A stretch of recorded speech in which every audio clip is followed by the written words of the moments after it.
Jadi sekali lagi saya akan berikan waktu untuk kalian menjawab terlebih dahulu 1-2 menit. Jika sudah, baru kita akan bahas bersama jawaban kalian. Untuk hari ini target kita adalah sebanyak 15 soal, tapi jika waktunya masih ada nanti kita bahas soal yang lain. Sudah siap?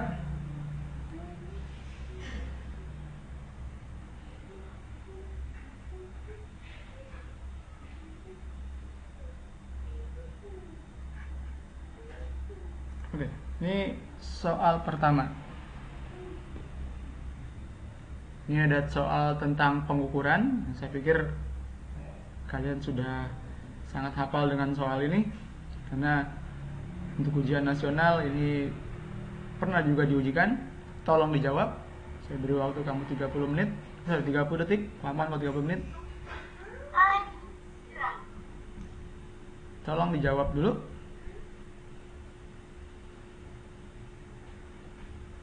Detik dari sekarang. Yang ditanyakan adalah gimana ini? Tolong dijawab dulu. Kira-kira berapa panjang karetnya jika diukur menggunakan penggaris yang ada di sini?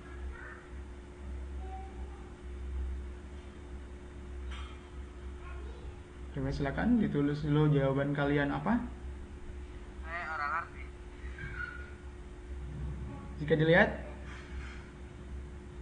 ya sudah ada yang benar. Sangat mudah kan? Ini menggunakan mistar, tinggal dilihat. Oke, kita cek jawaban kalian. Yang baru masuk silakan dilihat dulu soalnya. Oke, ini pembahasannya.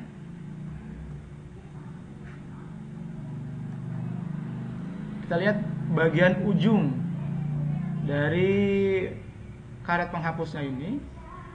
Jika dibandingkan dengan penggarisnya, ini berbanding dengan angka 0. Dan ujungnya ini menunjukkan angka di garis 3 setelah angka 2. Maka yang paling memungkinkan, karena ini penggaris yang menggunakan cm, maka ini 2 cm. Dan ini adalah 0,3 cm, sehingga jawaban yang benar adalah 2,3 cm. Ya, banyak yang benar. Mantap. Masih kategori soal yang mudah. Tapi nanti jika karet penghapusnya ini ada di tengah-tengah, misalnya awal penghapusnya ini di tengah-tengah, maka kamu hitung pun dari awalnya sini, bukan dari nolnya. Jadi misalnya di sini ada karet penghapus saya geser, maka kamu hitungnya dari sini. Lihat berapa titiknya. Bisa dimengerti?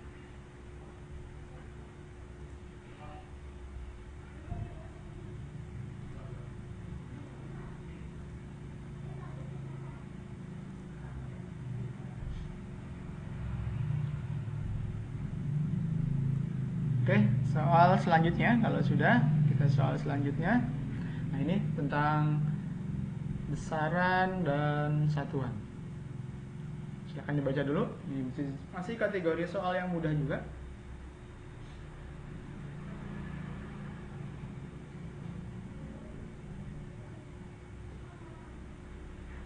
Silahkan dibaca. Di sini mana yang besaran dan satuan.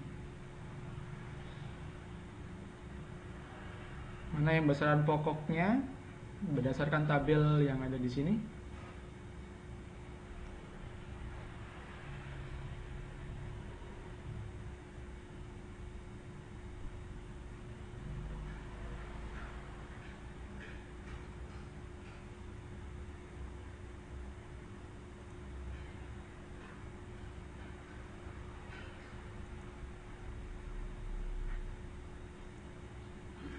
Oke, sudah dapat jawabannya? Dapat jawabannya? Manakah yang besaran pokok di sini? Kalau dari besaran pokok, di sini semuanya besaran pokok, yang panjang, massa, waktu, suhu, ini semua besaran pokok. Bagaimana yang satuannya? Manakah yang bukan besaran pokok?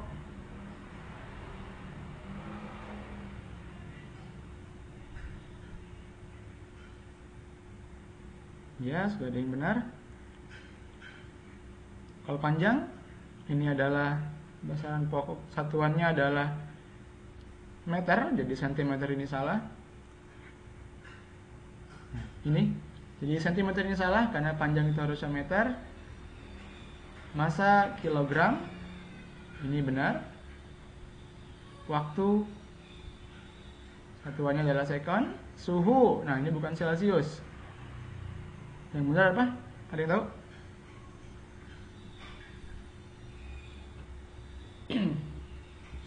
Ada yang tahu apa satuan untuk suhu berdasarkan SI?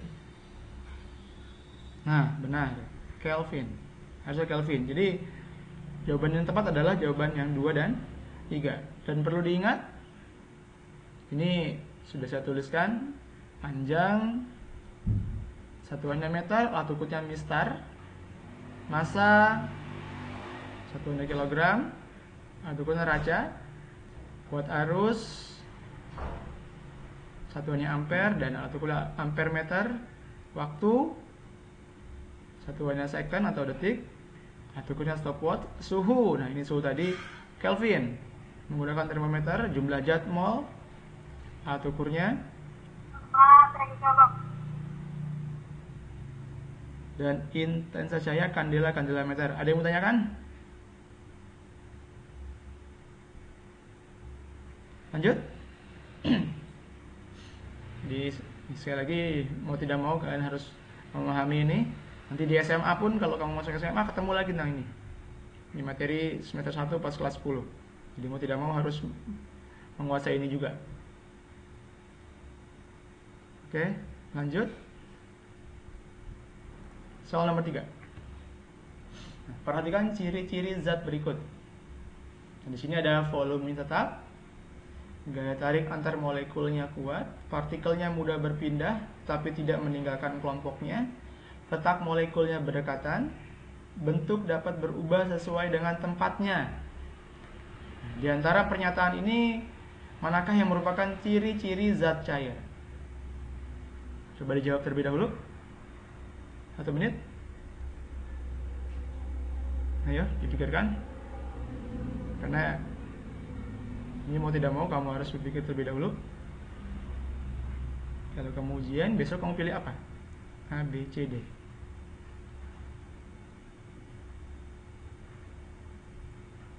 Ayo. Waktu terus berjalan.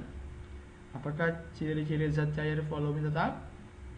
Gaya tarik antar molekulnya kuat, partikel yang mudah berpindah tapi tidak meninggalkan kelompoknya, letak molekulnya berdekatan, bentuknya dapat berubah sesuai dengan tempatnya. Manakah jawaban yang tepat? A, B, C, D? Yang mana ciri-ciri zat cair? Halo? Yang manakah ciri-ciri zat cair? Nah, seperti yang kamu tahu bahwa zat itu terdiri dari 3. Pertama zat cair, zat padat, dan zat gas. Dan semuanya memiliki sifat dan atau karakteristik yang beda. Nah, kalian harus tahu karakteristik dari masing-masing zat tersebut.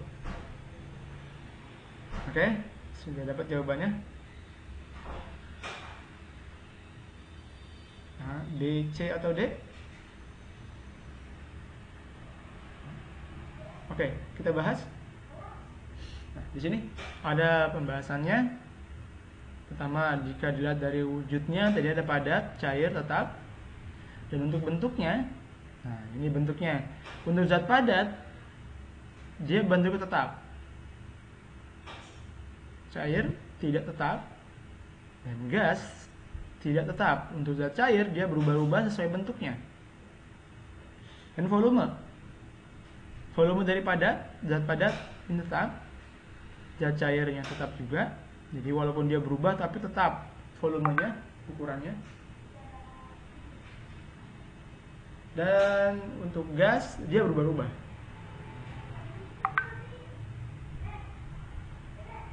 Dan untuk kerapatan partikelnya, padat ini sangat rapat, jadi dia bentuknya rapat sekali. karena memang bentuknya tetap itu karena rapat. Dan cair, dia bentuk partikelnya agak renggang, maka dia bisa bergerak-gerak. Kalau kamu putar-putar air, dia akan ikut berputar, artinya partikelnya pun ikut berputar walaupun masih ada di dalam wadah tersebut. Dan untuk gas, ini sangat renggang, jadi dia sangat berjauhan antar partikelnya. Kayak dia volumenya bisa berubah karena memang partikelnya sangat renggang. Dan gaya tarik antar partikelnya, ini zat padat ini kuat, jadi tidak mudah untuk terpecah belah. Dengan cair ini lemah, maka kalau cair gampang kita bagikan atau gampang diubah-ubah, dibelah-belah atau diubah ukurannya. Ya, kenapa? Gustong, ada yang tanyain?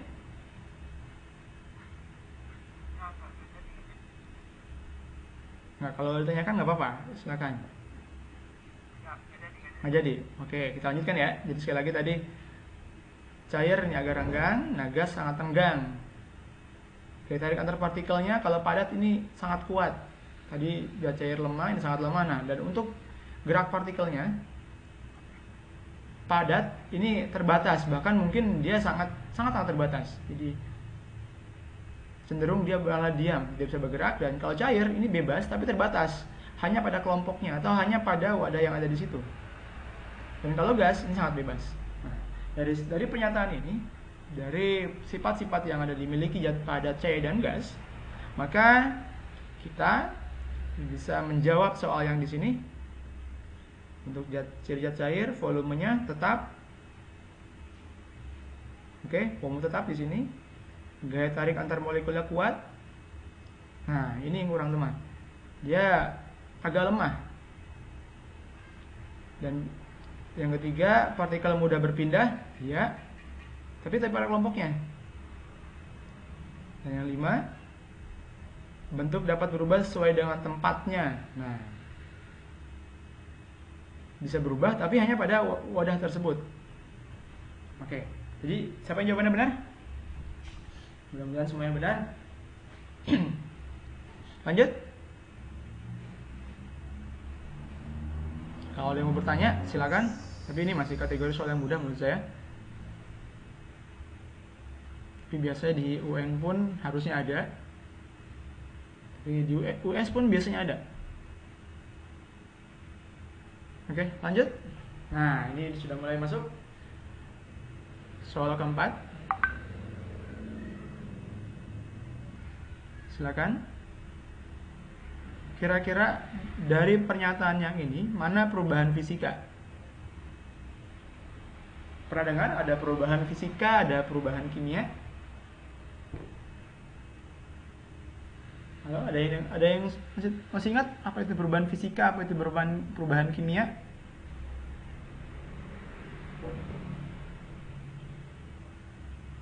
Oke, untuk perubahan fisika biasanya sifatnya adalah yang berubah hanya fisiknya, jadi tidak ada zat baru.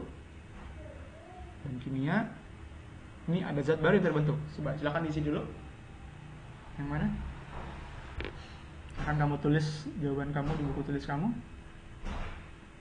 sambil nanti dicek jawaban kamu kira-kira tepat atau tidak. Oke, 1 menit.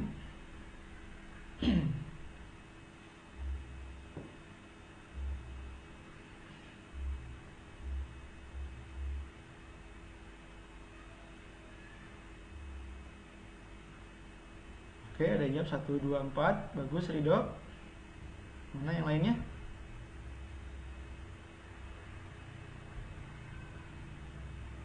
Satu, 2, 4 juga.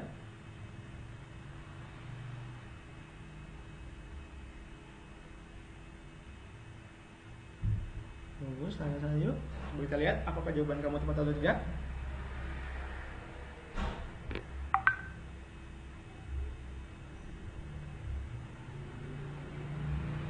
Oke, waktunya habis.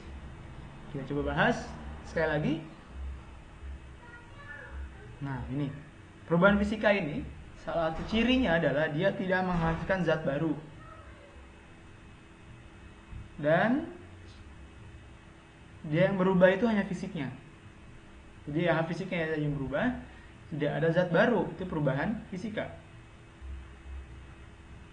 Maaf. Dan untuk perubahan kimia, ini dia menghasilkan zat baru, jadi ada zat baru yang terbentuk. Zat baru yang terbentuk, dan biasanya dihasilkan oleh sebuah reaksi kimia yang terjadi. Contoh perubahan fisika biasanya ada, kamu tahu, mencair, melebur, memuai, mengembun, itu perubahan fisika. Hanya fisiknya saja. Kalau perubahan kimia, ini misalnya kayu yang dibakar. Kenapa kayu dibakar itu kimia? Karena menghasilkan, ada gas yang berubah, ada gas yang terbentuk di situ. Nah, tadi perubahan kimia jadi tidak ada yang terbentuk. Nah, kalian tinggal cari manakah yang perubahan kimia di sini. Nah, sini pembuatan keju dari susu atau dengan cara fermentasi. Fermentasi itu akan menghasilkan zat baru. Dia akan menghasilkan zat baru karena biasanya dari fermentasi akan muncul juga alkohol. Nah, maka dari proses ini, keju dari susu, dia termasuk perubahan kimia. Maka yang satu ini pasti salah. Dan untuk beras yang ditumbuk jadi tepung, ini benar. Kenapa? Karena sama-sama berupa karbohidrat. Jadi tidak ada yang berubah, hanya bentuknya saja. Dan pemuaian besi ketika dipanaskan, pemuaian ini hanya berupa perubahan, bisa luas, bisa volume, bisa panjang. Maka tidak ada zat yang terbentuk, maka tetap dia perubahan fisika. Meja dan kursi dari kayu, tetap kayu. Meja dan kursi ini tetap berupa kayu, hanya berupa fisiknya saja, maka fisika. Jadi jawabannya adalah, yang tepat adalah yang 2, 3, 4. Jadi itu untuk soal perubahan fisika dan kimia. Mohon tidak dilupakan, fisika dan kimia berbeda. Oke, soal selanjutnya. Lanjut nggak? Ada yang mau tanyakan? Halo, ada yang mau tanyakan? Silakan raise hand-nya, angkat tangannya jika ada yang mau bertanya tentang ini, tentang materi perubahan fisika, perubahan kimia, lagi mungkin sifat fisika dan sifat kimia tidak berbeda jauh. Soal sifat fisika yang dimiliki oleh sifat fisiknya saja. Kalau kimia ini mudah tidaknya bereaksi kimia. Oke, lanjut. Nah, di sini ada gambar. Perhatikan gambarnya. Silakan kamu zoom. Bisa dilihat gambarnya. Kira-kira ini yang ditanyakan adalah volume batunya. Volume batu. Silakan ditebak. Silakan dianalisa bagaimana cara mengerjakannya. 1 menit, silakan. Silakan, saya beri 1 menit. Dilihat volume batunya. Di yang gambar awal ini adalah gambar yang kosong tanpa batu. Dan yang gambar yang kedua ini adalah gambar sudah dimasukkan batu. Nah, sesuai dengan hukum Archimedes, maka kalau dimasukkan batu maka akan ada ke atasnya. Silakan isi dulu.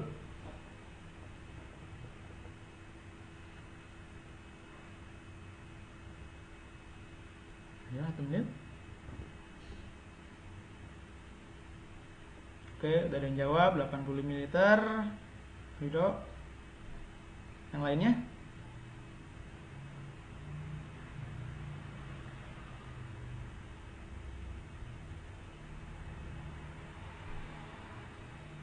Yang jawab A. Keisha Kamila, bagus. Oke, Gustom juga bagus. A. Oke, kita bahas. Jawaban yang paling tepat. Mungkin kalian pernah ngukur ini di lab mungkin. Cara mengukurnya adalah tinggal kamu kurangi plus yang sesudah dikurangi yang sebelum. Oke, ini.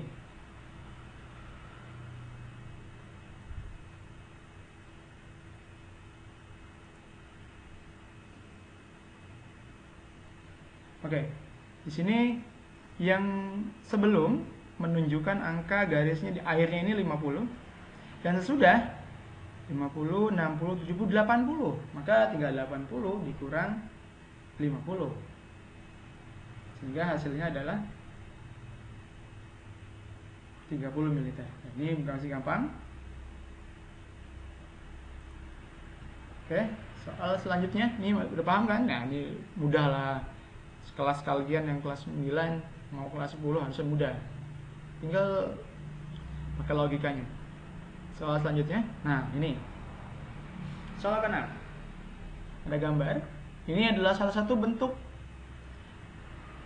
metode pemisahan campuran. Kira-kira ini apa? Silakan dipilih dulu. Oke, selanjutnya ya. Sekali lagi ini bentuk pemisahan campuran. Mungkin kamu selama persiapan kemarin pernah dengar yang namanya destilasi, pernah dengar yang namanya filtrasi, kromatografi. Nah, kira-kira yang gambar ini apa? Silakan dipilih dulu 1 menit dianalisa.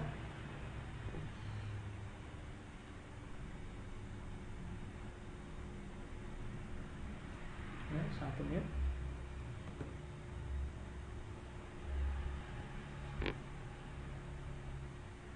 Ayo, ada yang tahu nggak gambarnya? Gambar apa sih itu? Oke, Gustong yang C, cairan ini. Ya, kira-kira apa itu?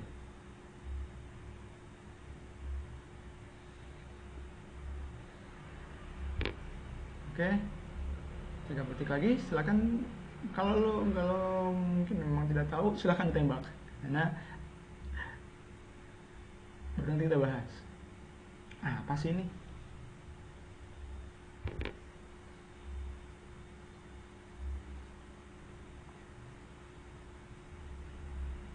Oke, Gustom jawabnya C. Misalkan cari infus. Ada yang lain nggak? Jawaban yang lain nggak? Oke, bebas bicara. Silakan.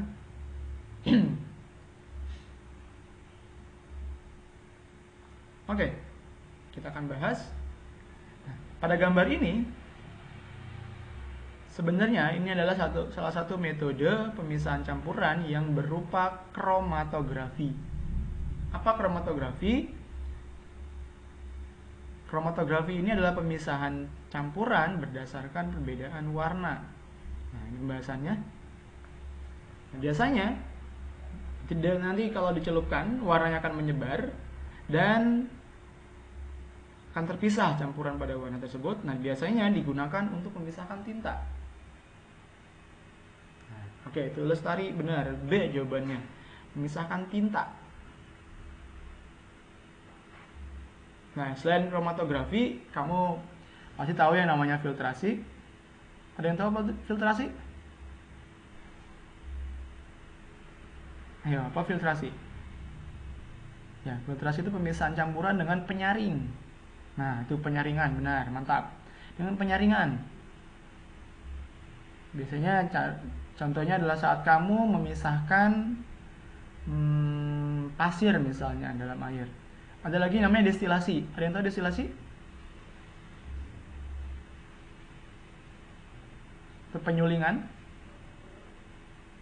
Biasanya digunakan untuk memisahkan alkohol sama air. Oke, ada yang mau tanyakan tentang ini?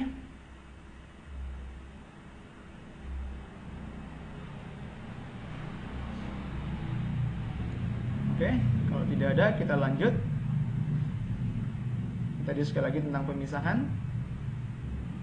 Nah, soal selanjutnya. Ini materi kimia. Di sini ada beberapa larutan. Ada larutan K, L, M, dan N. Nah, di sini larutan ini dimasukkan ke dalam kertas aqueous berbeda-beda sehingga berubah warnanya. Tapi ada juga yang tetap. Kalau K biru menjadi merah, biru tetap menjadi biru, yang M merah menjadi biru, yang N merah tetap merah. Nah, kira-kira kalau kamu sakit mah, atau jangan kamu deh, kalau ada orang yang sakit mah, kamu berikan larutan yang mana? Silakan. 1 menit.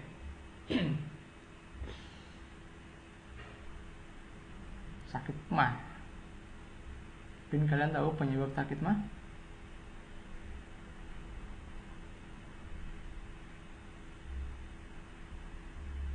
Halo? C? Keisha, bagus. Setidaknya udah menjawab. Nah, jangan yang asam, udah jelas, jangan yang asam. Nanti sakit mah dikasih jeruk. Jelas asam. Oke, bawa C, bagus. Oke, sedikit lagi.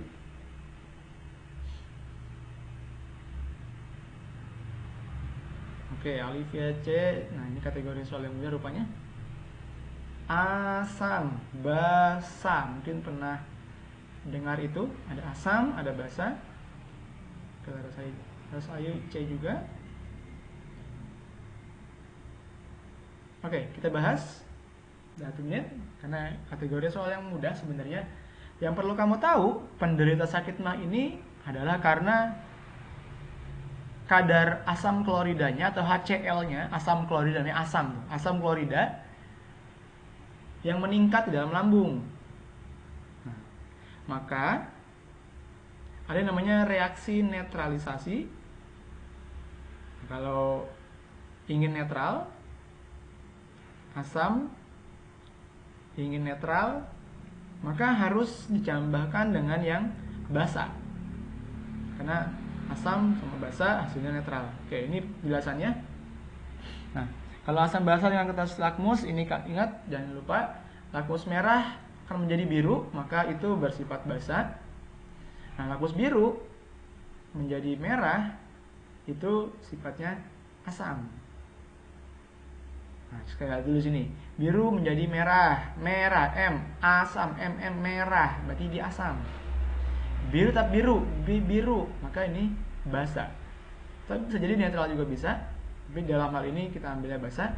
Merah jadi biru, nah hasilnya warna biru, basa. Biru, basa, ingat biru, basa. Merah tetap merah, nah yang tadi tetap merah, asam. Nah, seperti yang saya bilang tadi, ada yang namanya reaksi netralisasi. Jika asam ditambahkan dengan basa, maka hasilnya adalah netral atau larutan garam. Jadi paling tepat, nah harus yang basa, berarti L dan M. Tadi kita lihat apa soalnya L dan M. Jawabannya adalah yang C. Cek lagi, yang C, L dan M, karena biru tapi jadi basa. Tadi merah jadi biru basa. Dan mah ini kalau pengen netral harus campurkan dengan yang basa. Makanya obat-obat mah itu bersifat basa. Oke, lanjut. Udah mau tanyakan lagi tentang asam basa. Dan yang perlu kamu tahu juga adalah tentang karakteristik dari asam dan basanya.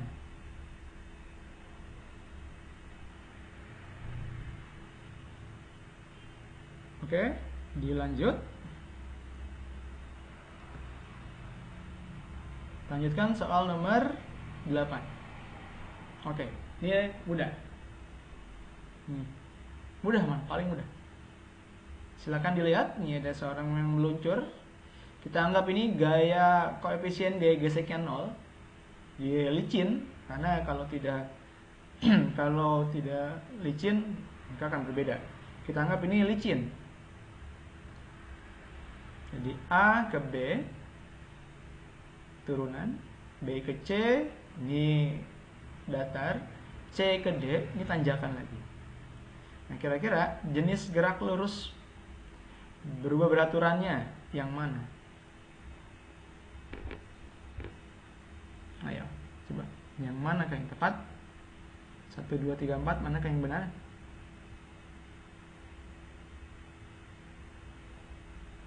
Ayo, 4, AB-nya oke, bagus. Lestari sudah menjawab.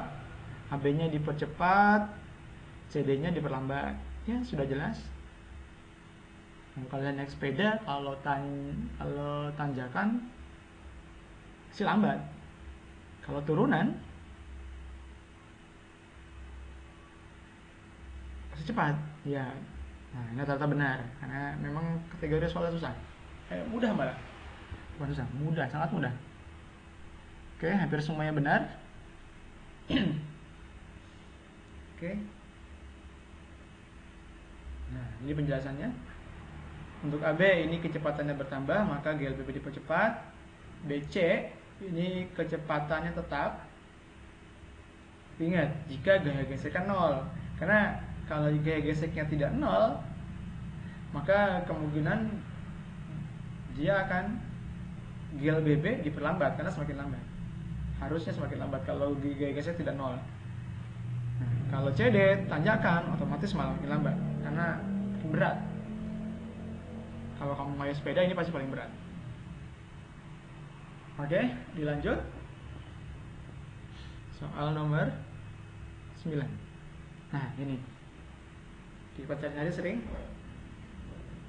Kalau percobaan besok bisa. Jadi gelas yang ada dalam kulkas kamu, gelas kaca, tapi gelas kaca kamu masukkan ke kulkas, kemudian kamu siram dengan air yang mendidih. Nah, kira-kira kenapa dia bisa pecah? Saya akan jawab. Kenapa gelasnya bisa pecah? Kalau percobaan silakan sekarang, silakan, atau nanti setelah ini kamu percobaan, kamu coba gelas dalam kulkas, kamu keluarkan, kamu siram air panas. Apa yang terjadi? Kemungkinan dia akan retak. Kenapa bisa seperti itu? Coba jawab. 1 menit.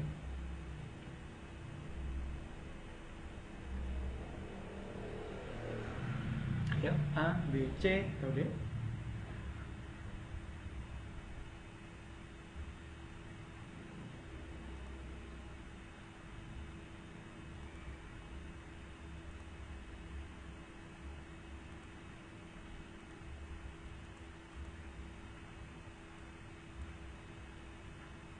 Oke.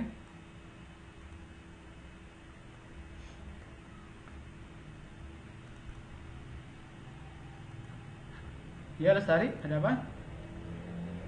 Ada yang mau tanyakan? Oke, Lestari jawabnya C. Kita lihat jawaban yang lain gimana?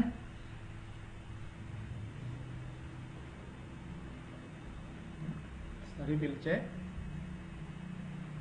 Oke, Laras jawabnya D.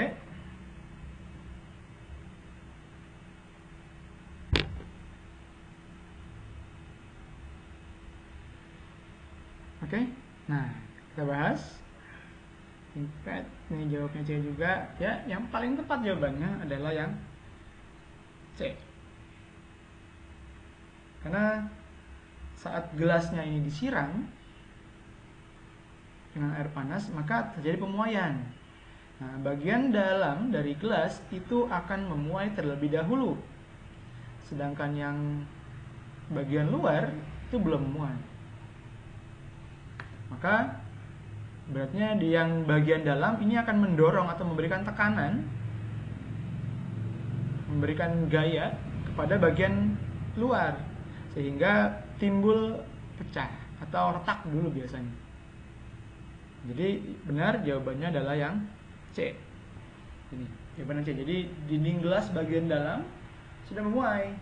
Jadi dia melebar dulu atau meluas dulu. Sedangkan yang bagian luar belum, jadi keretakan. Ada yang bertanyakan? Dan jangan lupa ada yang namanya pemuaian pada logam bimetal, itu biasa jadi soal juga. Ingat, koefisiennya itu mempengaruhi kalau yang logam bimetal. Untuk pemuaian logam bimetal perlu kalian ingat atau bisa kamu tulis, dia selalu melengkung ke arah koefisien yang lebih kecil. Oke. Selang ini ada yang mau tanyakan?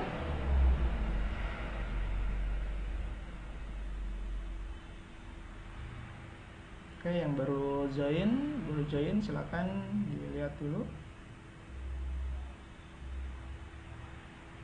Oke, kalau tidak ada yang bertanya, lanjut soal selanjutnya. Nah, ini masih soal yang mudah. Masih gampang lah. Coba silakan dijawab. Kira-kira posisi bulan ini di mana saat menunjukkan gerhana matahari? Tahu kan gerhana matahari? Jadi mataharinya tidak terlihat. Jadi gelap. Kira-kira di posisi mana? Silakan. Oke, Alivia nomor 2, bagus. Yang mana yang lain? Tingkat 2, tingkat D, posisi 4. Nisrin juga 2. Ini 1 menit. Sistem juga yang B. Oke. Nah, ini benar semua. Ini pelajaran kelas 7 dan juga di SD biasanya ujian pernah seperti ini. Dan bisa jadi karena materi tidak jauh berbeda. Jadi ini bakal muncul lagi di SMP. Oke, kita bahas. Hampir semua benar kok. Jawaban yang tepat adalah yang posisi 2. Jadi ini posisi gerhana matahari adalah matahari, bulan, bumi. Kenapa bisa mataharinya menjadi gelap? Karena sinar matahari yang jatuh ke bumi itu akan dihalangi oleh bulan. Karena dia berada pada garis lurus. Jadi terhalang. Kalau posisi yang nomor 4, ini gerhana bulan. Kenapa? Karena bulannya ini tidak mendapat cahaya dari matahari. Karena memang bulan ini bukan hanya sebuah bintang, dia hanya satelit bumi. Jadi bulannya tidak bisa menghasilkan cahaya sendiri. Jadi dia sebenarnya memantulkan cahaya dari matahari. Nah, yang bulan ini bakal terhalang oleh bumi. Karena dia berada pada garis lurus. Maka jawaban yang tepat adalah yang B. Oke, hampir semua benar. Lanjut. Oh iya, ada juga namanya pasang surut. Nah, ini pasang purnama, ini pasang perbani. Kalau bulannya ada di posisi 2 dan 4, itu posisinya pasang. Pasang purnama, ini pasang perbani. Lanjut. Nah, ini sudah mulai soal hitung-hitungan. Tapi mudah lah buat kamu. Coba. Ini sebuah supir, dia mobilnya mogok. Dan dia harus mendorong mobil tersebut agar pindah sejauh 1000 cm. 1000 cm nih. Dia mendorong dengan gaya sebesar 250 Newton. Berapakah besar usahanya? Silakan. Berapa besar usahanya? Usaha dulu. Ini 1 menit juga lah, ini gampang kok. Masih ingat rumusnya apa? Usaha.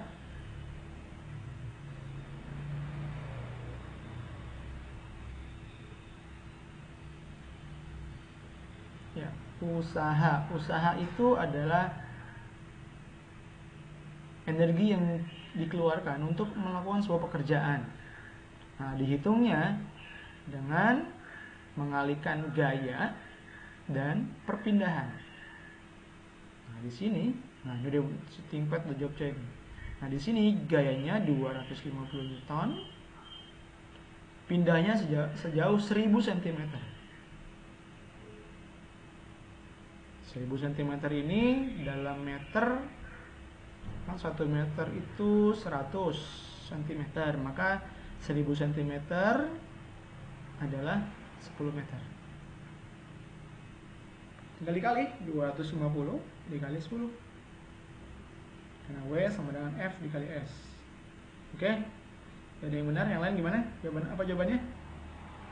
Ayo menghitung. Oke, Ridho C. Silatul Khairah C, bagus. Ya. Ingat usaha itu perlu gaya. Dorongan. Juga pindah. Oke, benar, jawabannya adalah yang C. Ini penjelasannya. Tadi perpindahannya adalah 1000 cm, ini 10 meter. Gayanya ada 250 Newton. Dan untuk usaha tadi F dikali S, gaya dikali perpindahan. 10 dikali 250, maka hasilnya adalah 2500 Joule. Ya, mantap. Kalau hitung-hitungan kayaknya mulai banyak yang bereaksi. Oke, ada yang mau tanyakan?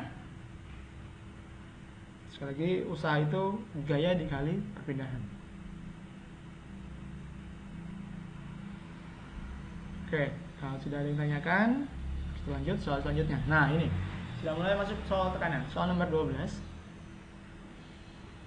Nah, coba dibaca dulu. Ini ada ikan, soal tentang tekanan dalam air pada zat cair. Ikan, ada 2 ikan. Nah, masing-masing ikan ini pada kedalaman yang berbeda. Tekanan ikan yang pertama, ini ikan pertama nih, sebesar 1000 Newton per meter persegi, dan tekanan ikan yang kedua adalah 6000 Newton meter persegi. Mereka mendapat tekanan hidrostatis yang berbeda. Nah, airnya sini massa jenisnya adalah 1000 dan gravitasinya adalah 10. Nah, kira-kira berapa selisihnya? Silakan. Ya, 1,5 menit lah.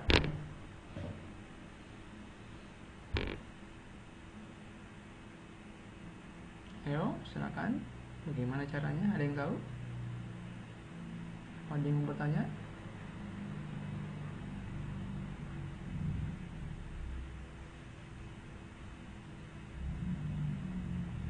Ayo. Kedalaman, tekanan hidrostatis. Oke, ada yang jawab A. Tingkat. Bagus, sudah menjawab A. Ingat, tanya selisih kedalaman.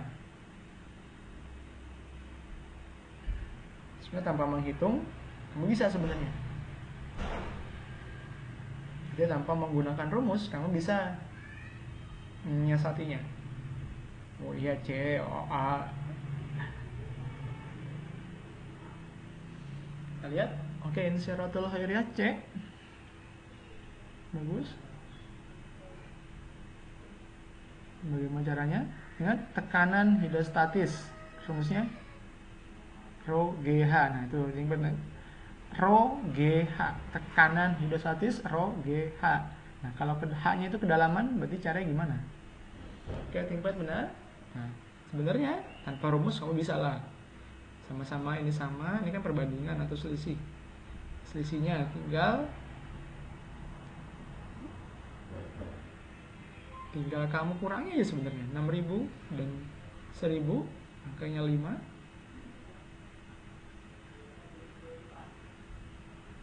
Oke, kita bahas. Nah, ini tadi selisih tekanan hidrostatisnya tadi 6000 dan 1000, maka dia 5000 Newton per meter persegi. Untuk selisihnya dari tekanan hidrostatisnya, massa jenis airnya adalah 1000 dan percepatan gravitasinya 10. Ini bagus. Nah, kedalaman ikannya, kalau tingkat ini menghitung dua-duanya boleh, cuma cara yang cepatnya kamu kurangi dulu saja. Ini lebih cepat. 6000 dan 1000 kamu kurangi dulu, kemudian dibagi 10.000. 10.000 nya adalah hasil dari 1000 dikali 10, 10.000. Maka hasilnya 0,5 meter. 0,5 meter itu sama dengan 50 cm. Silahkan kalau mau ditulis. Dan nanti kalau itu disebutkan soalnya.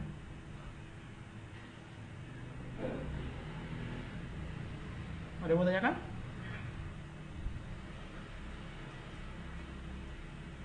Jadi sekali lagi, semakin dalam sebenarnya tekanan hidrostatis itu semakin besar karena kedalamannya semakin besar. Jadi kalau kamu berenang semakin dalam, maka tekanan yang kamu dapatkan maka akan semakin besar pula. Jadi jangan coba-coba menyelam walaupun kamu bisa berenang, kamu coba nyelam ke dalam, biasanya gendang telinga kamu bisa rusak karena ada tekanan dari air. Sekali lagi, ini tadi tekanan hidrostatis. Lanjut.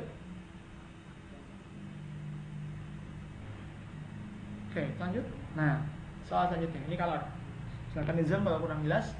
Ini jadi ada grafik. Ada sebuah zat yang mengalami perubahan. Awalnya dia minus 10 suhunya, kemudian dipanaskan dan dia ada di posisi B. Posisi B dia berubah lagi ke C, naik lagi ke D. Jika masanya ada 5 kg, dari C ke D berapa? Silakan. Nah, ini 1,5 menit lagi lah. Silakan. C ke D. Kalau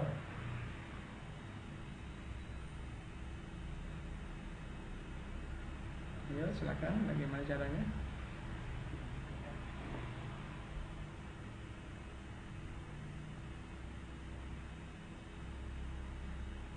Oke, Lestari bagus. Yang A. Bagaimana yang lain? Yang lain bagaimana?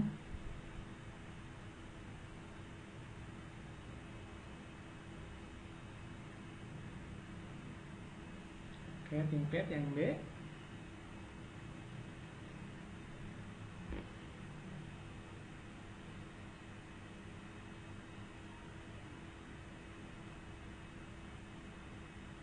Oke.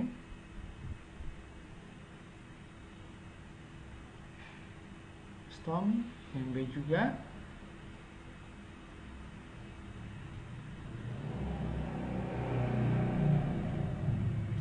Oke, kita akan bahas. Di sini, kalau nanti kamu ketemu soal seperti ini, jadi jangan lupa, kalau yang grafiknya naik seperti dari A ke B, ini grafiknya naik, maka kamu menggunakan rumus Calor untuk mengubah suhu, yaitu Q sama dengan MC delta T.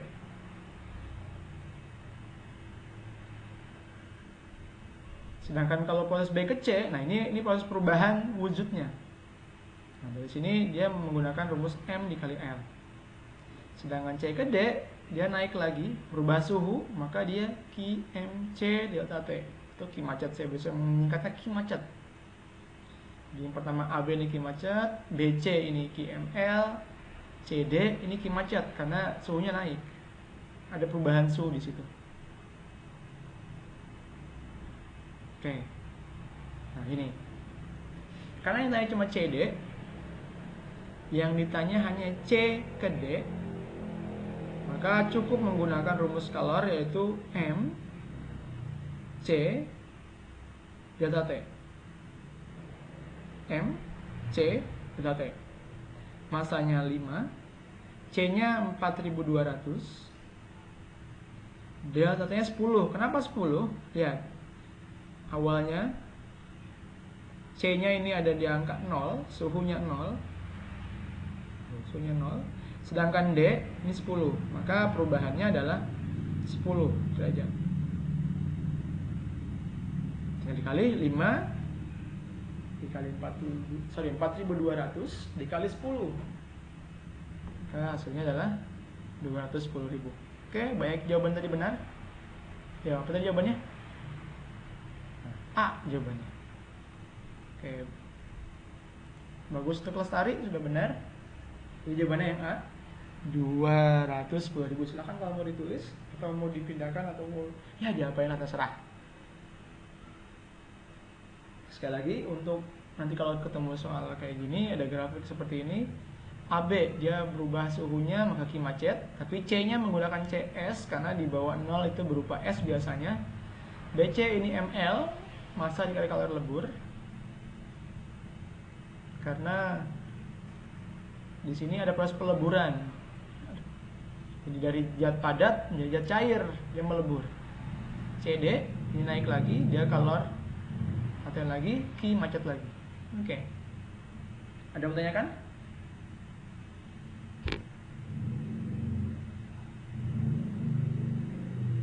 Oke, kalau ditanyakan kita lanjutkan soal selanjutnya, soal ke-14. Nah, ini soal yang membutuhkan logika. Oke. Suatu batu diangkat dengan menggunakan tuas dengan gaya F sehingga seimbang seperti gambar. Jadi ini seimbang. nyawa seimbang. Kemudian titik tumpunya digeser 10 cm mendekati F1. F1 yang ini nih. Maksudnya yang ini F1 mendekati F-nya, maaf, F-nya. Mendekati F. Digeser 10 cm.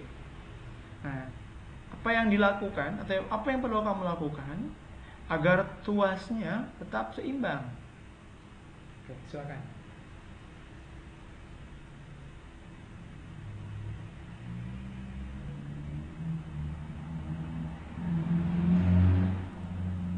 Kira-kira apa yang perlu kamu lakukan?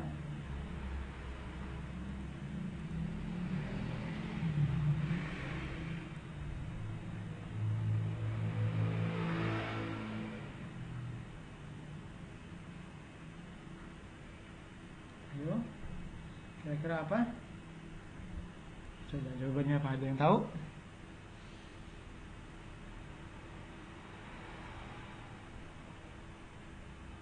Ayo, ini 2 menit lah, saya kasih 2 menit. Karena ada 2 proses yang perlu kamu lakukan.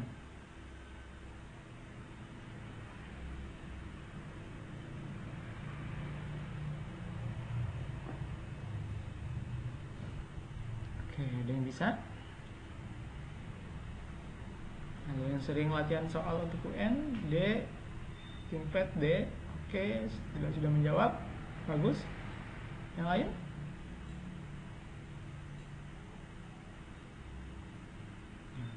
Kalian cermati gambarnya, ini yang tidak ada apa? Bagian apa yang tidak ada? Dari titik tumpu ke beban, namanya dengan beban, ini ada. Bebannya ada. Ini kuasanya ada atau gayanya ada. Nah, apa yang nggak ada di sini? Ya, lengan kuasanya yang nggak ada. Maka yang harus kamu cari dulu adalah lengan kuasa.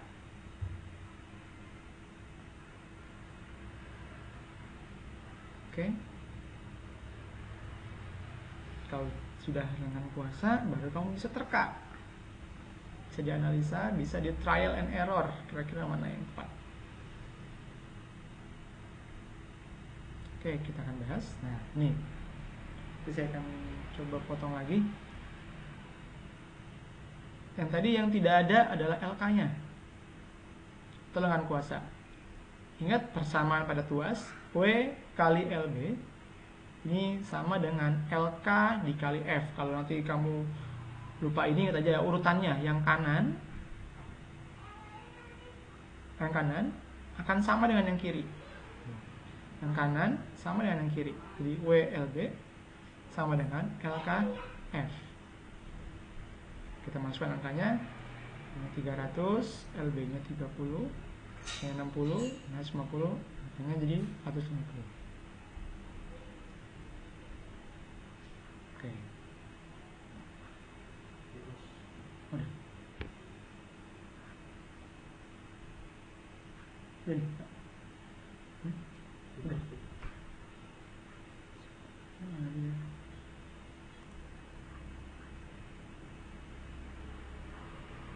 Prosesnya gimana? Waduh, udah selesai. Hah? Udah selesai belum? Udah soal lagi sih, udah mau apa? Plus mana? Ini kita di ini dulu. Kolam dulu. Oke deh, karena waktu kita udah habis, nanti kita lanjutkan sampai sini dulu. Kita bahas lagi, jadi sampai nomor 14 nih. Nanti dikirim lagi. Oke, terima kasih. Assalamualaikum warahmatullahi wabarakatuh.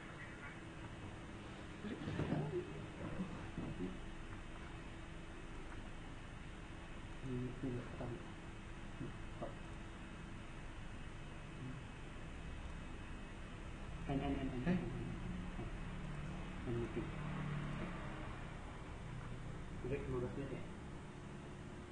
Coba sekalian aja kak, yang putih coba nyalain kak. Kalau yang putih bisa masuk Iya. suaranya. Kalau on bawa itu aja kan besok ada jadwal. Bisa nggak sih gitu besok? Bisa. Saya. Kamu itu deh. Hah?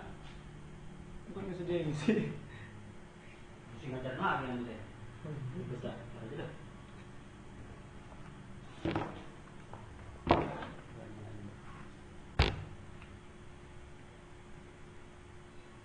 Yang suka penjelasan dia.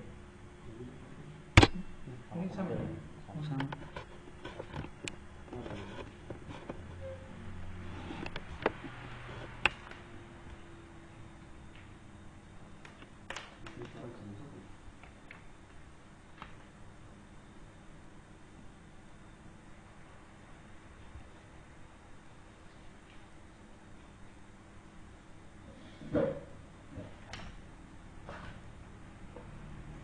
Ini mesti kan, ini buat kopi juga boleh.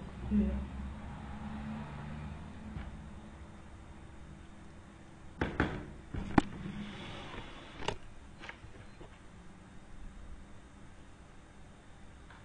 Kawan daerah mana sih? Kuning tuh. Jamrut. Dekat Jammu, dekat sini. Iya, dekat Jammu, dekat pom bensin Jammu nih.